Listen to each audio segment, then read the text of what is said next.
Elections આવવાના આરે છે અને જો તમારે તમારા ઇલેક્શન કાર્ડમાં કોઈ પણ પ્રકારના ચેન્જીસ કરાવવાના હોય તો this is the right time. અને એમાં પણ જો એ ચેન્જીસ ઘરે બેઠા બેઠા જ કરાવી શકીએ તો બસ એના જ માટે એક વોટર પોર્ટલ છે. તો કયું છે એ પોર્ટલ અને એમાંથી કયા કયા પ્રકારના ચેન્જીસ આપણે ઘરે બેઠા બેઠા કરી શકીએ છીએ એ જોઈશું આજના વિડીયોમાં. gujaratsamachar.com સાથે હું છું હેલી. તો એ વેબ પોર્ટલ છે voters.eci.gov.in. તો આ વેબ પોર્ટલ ઉપરથી તમે તમારું નવું વોટર આઈડી કાર્ડ એ જનરેટ કરી શકો છો. એમાં કોઈ ચેન્જીસ કરવા હોય તો એ પણ કરી શકો છો. તમે રિપ્લેસ પણ કરાવી શકો છો અને સાથે સાથે ડાઉનલોડ કરવું હોય તમારું વોટર આઈડી તો એ પણ તમે આના થકી જ કરી શકો છો. તો સૌથી પહેલા જો તમે નવા યુઝર હો તો તમારે સાઇન અપ કરવું પડશે. હવે આ જ વસ્તુ તમે તમારા ફોન થકી પણ કરી શકો છો, પીસી અને લેપટોપમાં પણ કરી શકો છો. પણ ફોન કરતા પીસી લેપટોપ વધારે કન્વીનિયન્ટ રહેશે તો એના પર કરવું પ્રેફર કરજો. તો જો તમે નવા યુઝર્સ હો તો તમારે સૌથી પહેલા સાઇન અપ કરવું પડશે.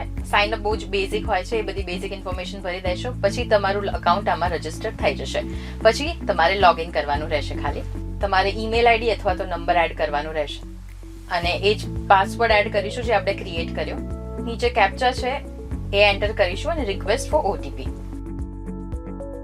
હવે તમે તમારા અકાઉન્ટમાંથી લોગિન થઈ ગયા છો. સો આજે વોટર આઈડી કાર્ડમાં કરેક્શન કરવું હોય તો એના માટે શું કરવાનું છે એના પર આ વિડીયો છે. સો એના માટે સૌથી પહેલા તમારે જવું પડશે આ ફોર્મ 8 ઉપર, આ ભરવાનું રહેશે. તો એની ઉપર ક્લિક કરીશું એટલે બે ઓપ્શન આવશે, એક સેલ્ફ અને જો તમારે બીજા કોઈના માટે ચેન્જીસ કરવા હોય તો એ.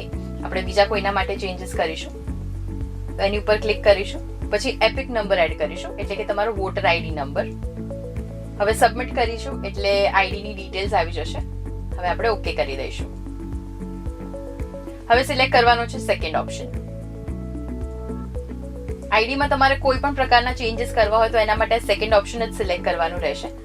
ઓકે કરીશું એટલે આ જે બધી ઇન્ફોર્મેશન તમને દેખાઈ રહી છે સ્ક્રીન ઉપર એ પહેલેથી જ ભરેલી આવશે અને આ ઇન્ફોર્મેશન તમે ચેન્જ નહીં કરી શકો. તો આમાં ખાલી તમારે નેક્સ્ટ કરવાનું રહેશે. જેમ જેમ આપણે બધી ડિટેલ્સ ભરતા જઈશું ને એવી રીતના અહીંયા ઉપર બ્લુ ટિક માર્ક થતું જશે. તો આ એક ડિટેલ ભરાઈ ગઈ છે એટલે બ્લુ ટિક માર્ક આવી ગયું છે. આવી જ રીતે આપણે બધી ડિટેલ્સ ભરી લઈએ.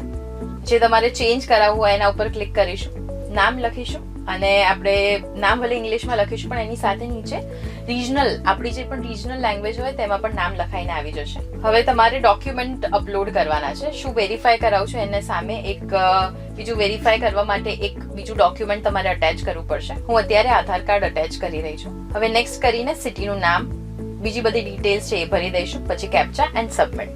એક પ્રિવ્યુ કરી લેવાનું છે. જો કંઈ પણ મિસ્ટેક હોય તો તમે આ એડિટના ઓપ્શનમાં જઈને એને એડિટ પણ કરી શકો છો. હવે આપણી એપ્લિકેશન સબમિટ થઈ ચૂકી છે અને એક રેફરન્સ નંબર તમને સાથે મળી જશે. આ રેફરન્સ નંબર તમારે સેવ કરીને રાખવાનો છે. આગળ જતા તમે જેના માટે પણ અપ્લાય કર્યું છે એ પ્રોસિજર કેટલે પહોંચી છે એ તમે આ નંબર થકી જોઈ શકો છો. હવે આ જે નંબર છે આપણે અહીંયા જઈને એડ કરી દઈશું ને એટલે તમને ખબર પડી જશે કે તમે જેના માટે પણ અપડેટ કરી રહ્યા છો એનું સ્ટેટસ શું છે, ત્યાં કઈ અપડેટ આવી છે, કેટલા વખતમાં તમને ચેન્જીસ જોવા મળશે, શું છે એની અપડેટ તમને અહીંયા મળી જશે. સો આઈ હોપ કે આજનો આ જે વિડીયો છે તમારા માટે ઇન્ફોર્મેટિવ રહ્યો છે. જો તમારે કંઈક ચેન્જીસ કે કંઈ કરાવવાનું હોય તમારા વોટર આઈડી કાર્ડમાં તો આ પ્રોસિજર ફોલો કરીને તમે કરી શકો છો.